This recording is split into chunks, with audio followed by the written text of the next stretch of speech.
família para o seu time. Vou te apresentar 4 ações super simples que você pode adotar no seu dia a dia para trazer essa família para perto de você.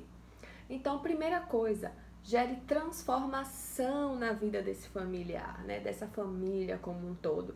E para isso você precisa saber quem são esses alunos, quem são essas famílias, como é essa comunidade que você atende. Por exemplo, eu trabalho já há um tempo no serviço público. Então, no serviço público é comum que a gente tenha algumas famílias que às vezes passam uma certa necessidade, que precisam de ajuda, de doação de roupas, de alimentos muitas vezes. Então, se você tem filho, você tem um parente perto e você tem roupas que você pode pegar, doa para essa pessoa que você sabe que precisa e essa pessoa que aceita, né? E aí a gente precisa estar muito atento a isso para não estar também expondo esse pai, essa mãe na hora de fazer determinadas doações. Agora, tem famílias que não se importam, recebem numa boa. Agora, é bacana você perguntar, tá? Então, assim, antes de fazer qualquer doação, conversa com esse pai, pergunta, olha, eu tô com, sei lá, minha filha, minha sobrinha, a minha irmã, por exemplo, tá querendo doar algumas roupas da filha dela. E eu achei que ia ficar muito linda na sua filha. Eu queria trazer para ela, a senhora aceita? Né? Perguntar para a mãe, ou o senhor aceita, pai? Eu posso trazer para ela? E aí, enfim, se o pai disser que sim, você traz. Eu acho que é uma maneira bem delicada de você ajudar e não ficar parecendo uma certa caridade. Às vezes as pessoas não gostam, né? Quando fica assim aquela coisa de, ai, caridade, estão me dando, tá? Os outros estão vendo, estão olhando. Então, existem outras formas da gente fazer isso, tá? Uma outra situação, você pode também, no caso dessas famílias que às vezes você sabe que passam certa necessidade com relação à comida, às vezes sobra refeição na escola, sobra fruta. Então, a escola como um todo, e aí não é um trabalho muitas vezes só do professor. Eu falo aqui de ações que o professor pode adotar, mas que a escola também pode estar adotando em conjunto. A escola sabe quem são, ou precisa saber como é essa demanda que ela atende, quem são essas famílias, e aí, sobrou determinados alimentos aqui, vamos dar para essas famílias levarem para casa, né? E aí, gente, é uma coisa também que vocês precisam ver dentro da escola ou da legislação. Eu não sei como é que funciona no município de vocês essa questão das refeições. Às vezes é terceirizado, às vezes você não pode pegar esse alimento e dar.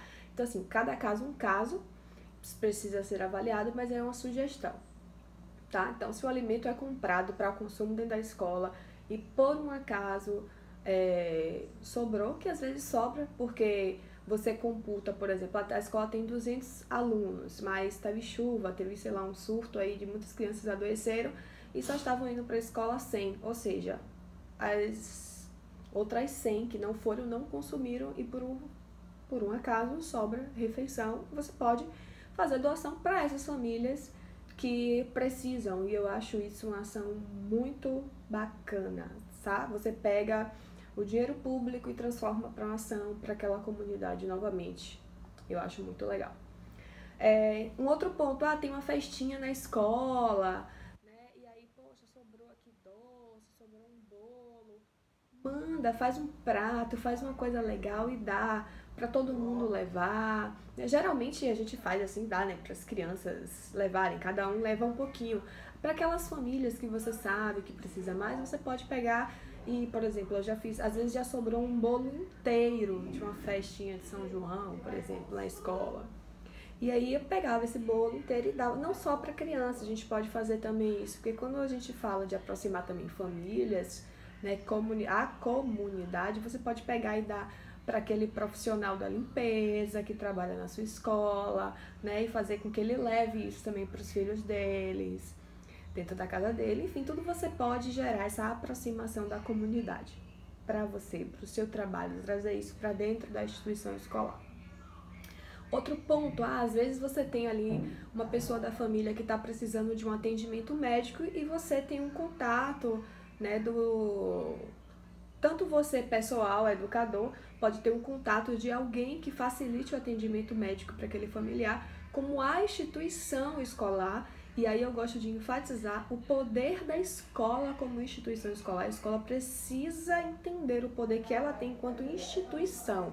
Então, se eu, enquanto instituição, ligo para uma outra instituição e peço um favor, solicito um atendimento para um pai que está super necessitado, por exemplo, olha, eu estou com a situação aqui de uma mãe que está super doente, a gente precisa que ela faça esse tratamento, ela cuida da filha sozinha, né? Enfim, você traz o caso, traz a situação e consegue esse atendimento para esse familiar. Será que esse familiar não vai se sentir abraçado, não vai se sentir acolhido? Né? O nosso papel, ele para mim perpassa essa questão do pedagógico, que muitas vezes a gente está focado, a gente está aqui só para ensinar. Primeiro que a gente não está para ensinar, porque não se chama ensino infantil, se chama educação infantil. Nós somos profissionais da educação e educar é educar para a solidariedade também. Então, se você promove ações como essa, você educa a sua comunidade para ser solidária. Às vezes você tem um pai que pode inclusive oferecer esse outro serviço para outro pai, e você como professor, você como gestor, coordenador, que conhece todas as famílias, pode estar fazendo essa ligação. Olha, nós temos um pai ali que está precisa de uma fisioterapia. Ô pai, será que você poderia dar uma ajudinha? Né? Será que você conseguiria isso onde você trabalha? Ou você poderia dar uma ajuda, pelo menos nos primeiros dias, para aquela outra família? E, gente, por incrível que pareça, parece assim muito surreal falar que vai ficar pedindo coisas para os outros, mas as pessoas são boas. As pessoas gostam de ajudar, as pessoas gostam de se sentir importantes, de ver que o trabalho dela está servindo para algo. Então, para de achismo de, eu não vou pedir, não vão gostar. O não a gente já tem. Então, corre e pede. Se o pai, por um acaso, disser que não pode, ok, tudo bem, ele não pode, ele não é nenhum miserável também, porque ele não pode fazer. Né? A gente precisa entender os dois lados. Então, bacana, não pode, poxa, então você me dá uma sugestão de alguém? Como você acha que a gente conseguiria resolver isso? Então, pensem juntos. A inteligência coletiva, ela tende a trazer soluções criativas, ela tende ela amplia, vamos dizer assim, o seu rol de escolhas, né, do que você pode fazer. Um outro ponto, que muitas vezes isso faz também, traz aproximação dessa família para você, professor, para a instituição escolar. Eu já passei por um caso de um pai estava com a família praticamente toda doente. E a filha também, que estava na escola com a gente, estava doente. Nós ligamos para ele poder pegar a menina. Ele falou, olha, meus filhos estão doentes também, os outros. A mãe foi levar os outros no médico, foi levar em uma outra cidade. Eu estou trabalhando agora, e o pai também trabalhava, né, trabalhava no hospital e não estava podendo sair, estava de plantão. Ele falou, por favor, fica com ela, né? Eu tô aqui perto, o hospital é perto da creche onde a gente trabalha hoje, né? A creche que eu trabalho hoje. Então ele falou assim, por favor, fica com ela se vocês puderem, até o meio-dia, porque ao meio-dia a mãe dela vai estar voltando. E também vai melhorar para mim o atendimento lá. Depois do meio-dia, vamos dizer assim, os atendimentos no hospital ficavam mais a menos, né? Ele falou, olha, e aí depois, se a mãe não puder, eu venho pegar, mas por favor, me deem essa ajuda, eu não tenho com quem deixar minha filha agora. Então, você faz aí uma relação, obviamente, de acordo entre a família, né? Dizer, olha, a gente pode ficar com ela, né? E aí qualquer coisa então a gente liga para o senhor, pode ser que você faz um combinado. E aí, gente, é uma relação de confiança mesmo, porque a partir do momento que a escola assume ficar com a criança doente, ela responde por essa criança doente. Então, ou você faz um acordo, uma ata com o pai, deixando muito bem claro que foi ele que fez a solicitação, que ele é responsável pelo que acontecer, se você achar necessário, tá? Tem famílias que a gente não precisa fazer isso, às vezes a gente não precisa partir para essa questão burocrática, de estar ali fazendo um ato e registrando, mas quem achar necessário por uma questão de prevenção, que faça. Ou, se não quiser também, olha, Fernanda, isso é algo da qual a gente, não vou fazer, porque a gente está colocando a instituição e os profissionais em risco. Ok, também, tudo bem, tá? É só uma sugestão de mais uma coisa que vocês podem fazer, porque às vezes essas famílias de fato precisam. Mas como eu falei, isso tem que ser muito, você tem que ter muita confiança nessa família, porque a gente não está no coração de ninguém e às vezes você fica com um aluno doente e depois o pai vai lá, presta queixa e não quer nem saber se foi ele que lhe pediu essa ajuda, né? Um outro ponto é, às vezes, quando a gente está lidando com famílias também carentes, você vê uma criança que não tem acesso a tinta, brinquedos, lápis de cor, hidrocor. Ela nunca viu isso a não ser na escola, quando a escola tem. Então eu já tive um caso de uma aluna que ela pegava os materiais e colocava na mochila para levar para casa. E aí quero fazer um parênteses também para vocês, pra gente não dizer assim, ai, a menina tá roubando, né? Ai, olha que a criança não foi educada. Vamos parar de olhar as crianças com olhar de adulto e olhar a criança, tentar olhar para a ação da criança na perspectiva dela.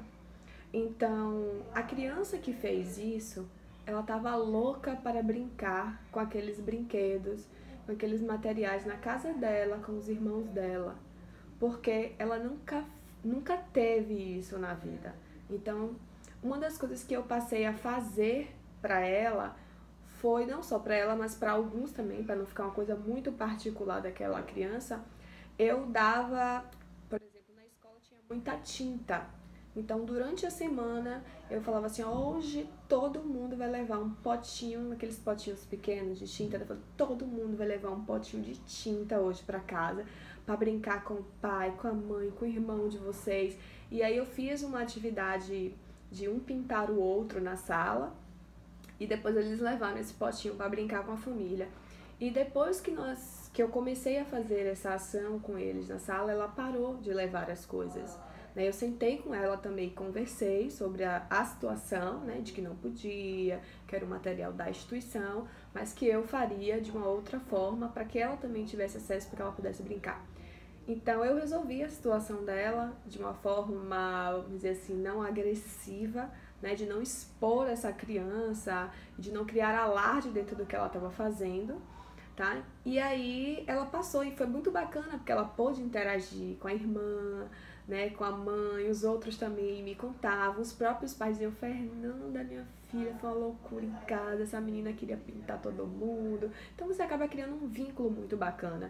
Além de gerar, como eu falo, de gerar transformação, porque isso gera transformação na vida dessa criança e dessa família. Porque você supre a necessidade daquele que, infelizmente, gente, na desigualdade que tem o nosso país, é um desejo da criança. E a criança, quando ela quer, ela mete a mão e pega, né? Ela não fica ali esperando acontecer, ela não fica esperando alguém dar ela quer alguma coisa, ela vai e pega. Isso faz parte do instinto dela, ela quer, ela busca, ainda que seja da forma errada.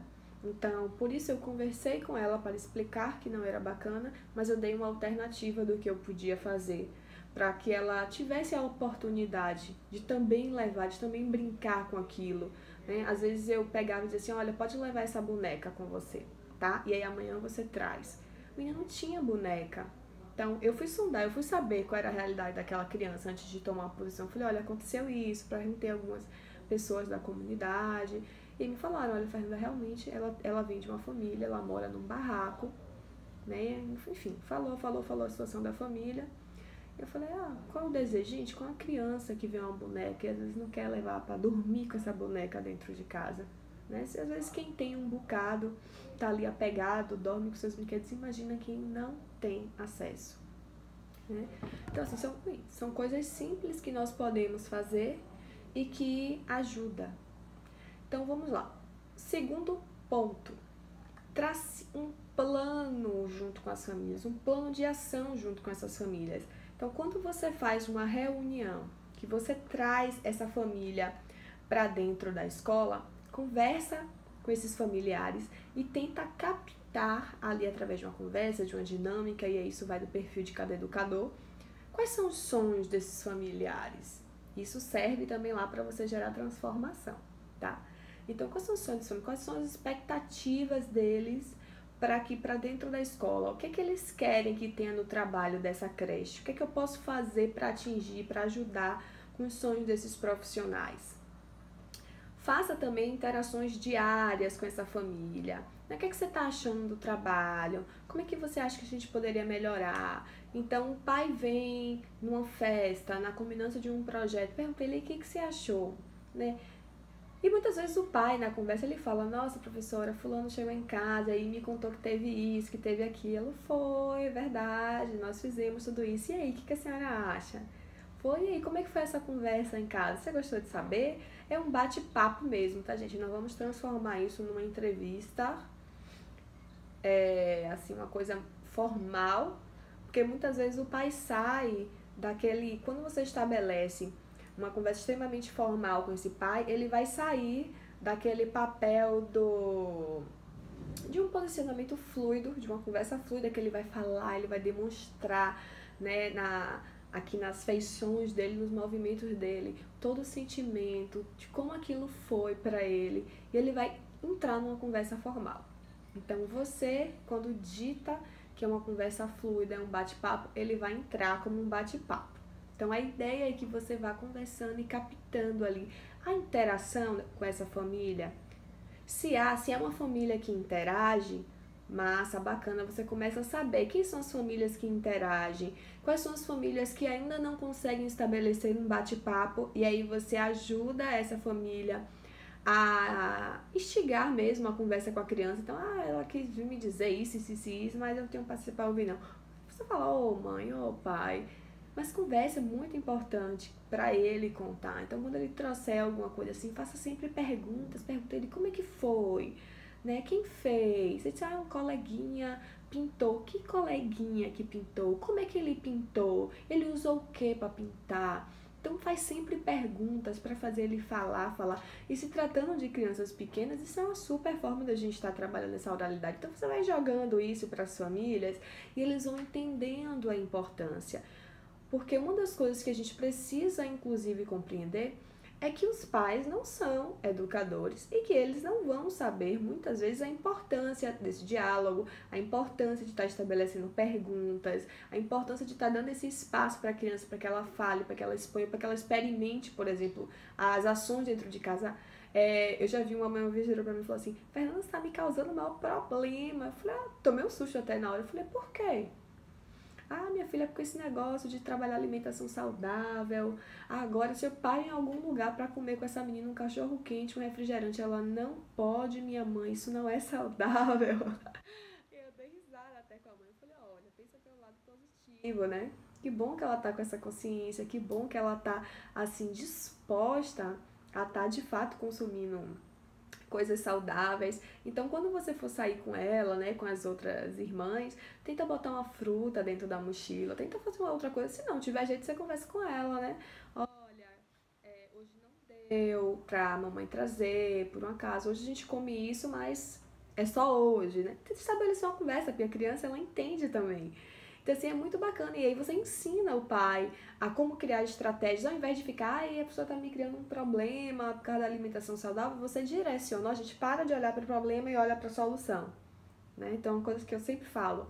Então, para de olhar o problema e diz assim, tá, mas como é que eu posso resolver? Eu posso levar uma fruta, eu posso levar um dinheiro para comprar na feira, perto da onde eu vou, e não ir no mercadinho comprar salgadinho, ou na banquinha comer um cachorro quente, né? O que vale mais a pena? Você estimular na sua filha ou continuar nutrindo nela esse sentimento de uma alimentação saudável, ou você ficar reclamando porque você foi numa feira de cachorro quente e a menina não quis comer. O que é melhor? Destruir nela essa consciência da alimentação saudável ou continuar nutrindo? Criar ações para continuar nutrindo esse olhar. Então a gente precisa despertar isso também nos pais, essa reflexão, que às vezes parece óbvio, mas o óbvio é óbvio pra gente, tá? O óbvio é óbvio pra você, não necessariamente é óbvio pro outro. Vamos lá. Um outro ponto que facilita também, aproxima essa família, é quem faz uso das redes sociais. Então, por exemplo, tem pessoas que gostam de ter proximidade com os pais através de grupos do WhatsApp. Tem pessoas que fazem um grupo no Telegram. Tem profissionais que têm páginas, né? Por exemplo, eu não sou de falar muito com pais via WhatsApp.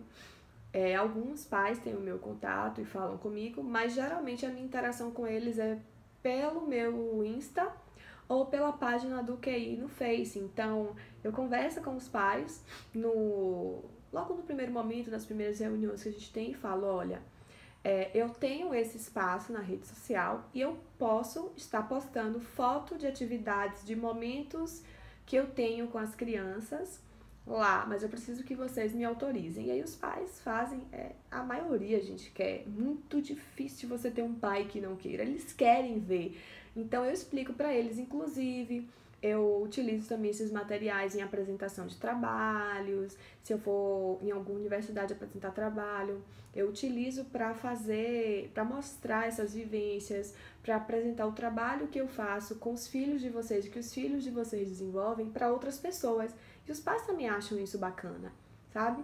Então, eles querem ver. E aí, essa é uma forma também de eu coletar dessa família o que é que elas pensam sobre o trabalho que eu faço.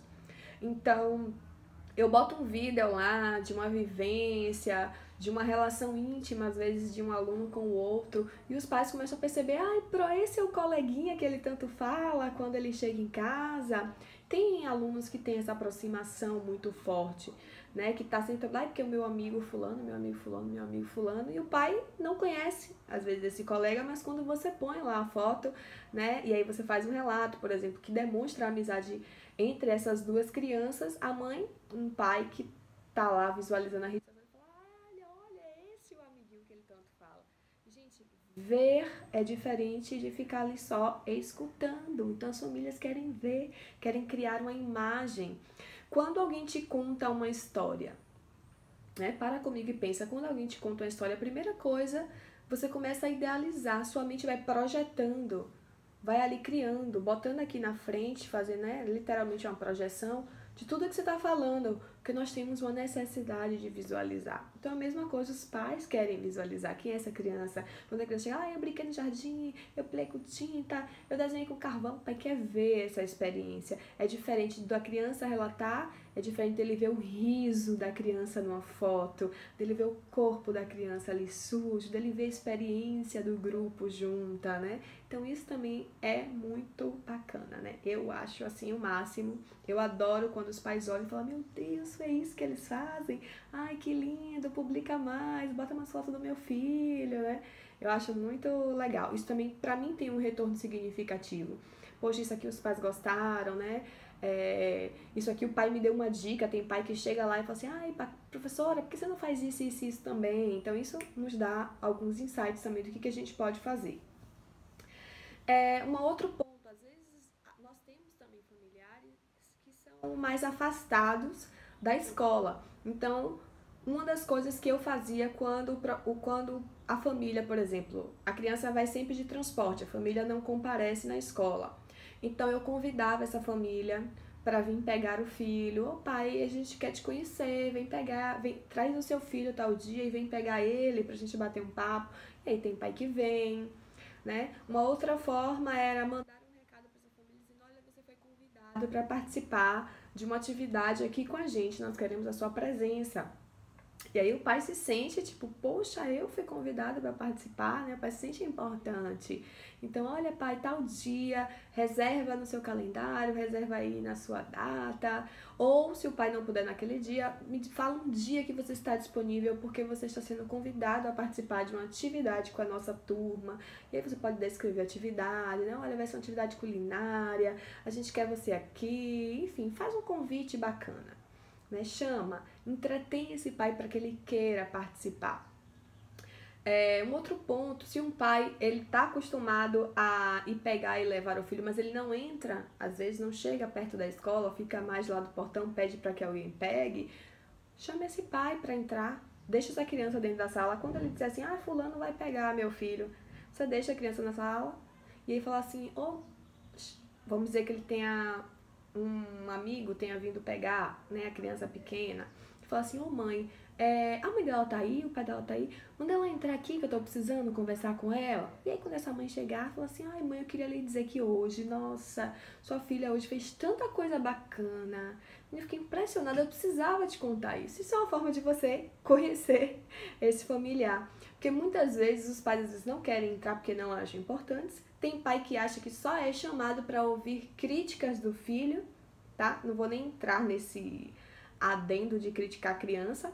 Mas assim, tem pai que acha que tipo assim, se o professor chamou, vai fazer crítica. Não, chame esse pai para falar de coisas boas, de coisas bacanas, né? Então, olha, poxa, sua filha fez isso e isso hoje, isso foi tão legal. Aí quando a senhora puder, entra mais aqui para poder te contar as coisas que ela faz. E, gente, qual pai, qual a mãe que não quer ouvir falar bem do seu filho?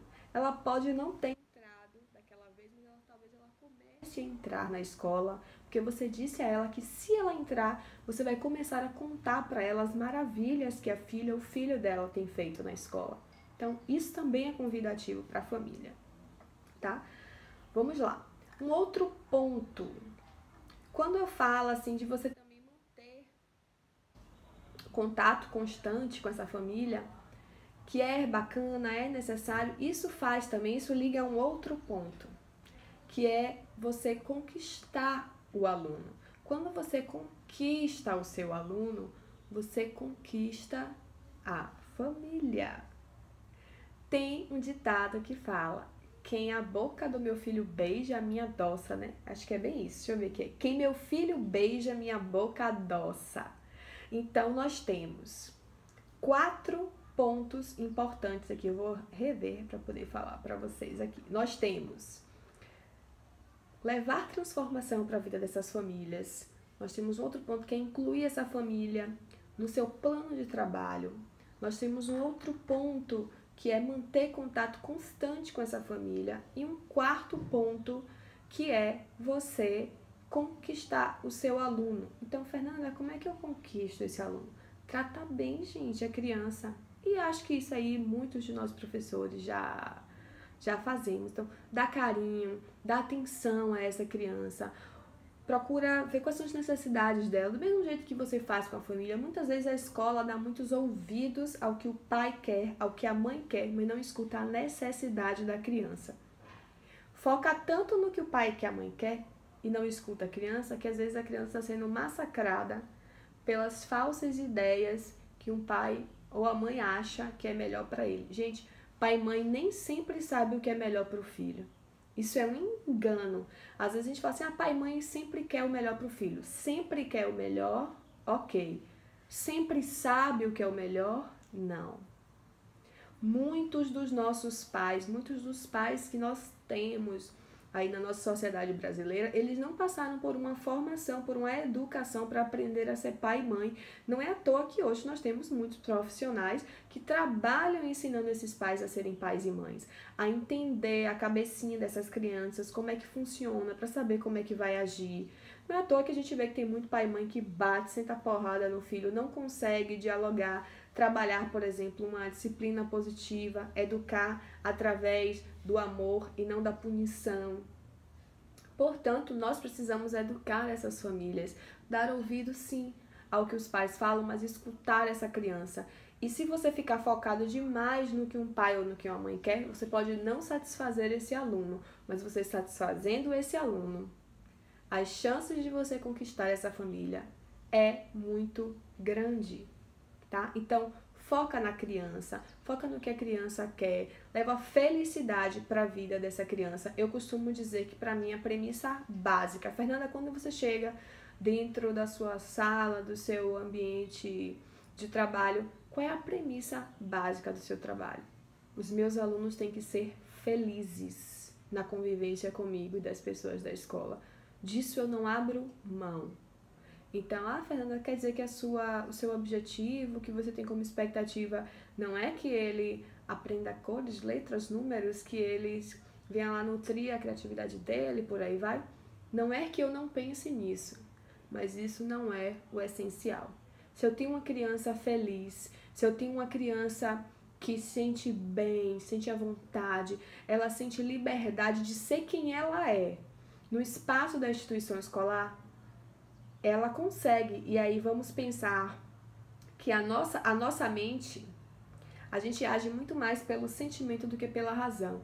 Quando o nosso coração ele está cativo, a gente se abre para aprendizagem. Então, essa para mim é a premissa básica. Eu quero um aluno feliz. Eu quero um aluno que chegue na escola sorrindo, um aluno que saia da escola dizendo: eu quero ficar mais, eu quero voltar amanhã. sabe? Eu quero continuar aqui, eu sou feliz convivendo com essas pessoas, eu gosto dessas pessoas. Então, pra mim, o riso tem que ser solto, sabe? A criança tem que ser quem ela é. Se ela tá com raiva, ela tem que dizer que tá com raiva. Se ela tá triste, ela tem que dizer que tá triste. Ninguém tem que estar reprimindo essa criança. E isso faz parte da conquista, do conquistar o outro. Quando você tá num relacionamento com alguém, você quer que essa pessoa fique fingindo ser quem ela não é pra te agradar? Porque muitas vezes as crianças estão num patamar de guardar o que de fato ela é, porque ela tem que ser alguém para agradar o educador, ela tem que ser alguém para agradar a mãe, para agradar o pai. E não, gente, ela tem que ser quem ela é. Ela tem que ser autêntica e o espaço educacional precisa propiciar isso a ela. Ela vai ser respeitada, ela vai ser amada, independente de como ela seja. Ela é humana, ela precisa ser tratada como essa humana diferente e autêntica que ela é. Tá ok? Espero que essas dicas tenham ajudado vocês. Então, esses 4 pontinhos que eu destrinchei, né, em mais ações aí para tentar deixar bem claro para vocês. Espero que ajude, que você consiga trazer essa família para o seu time, porque escola que trabalha separada de comunidade não consegue gerar transformação, não cumpre o seu papel dentro de uma comunidade, dentro de uma sociedade, ok? Beijo!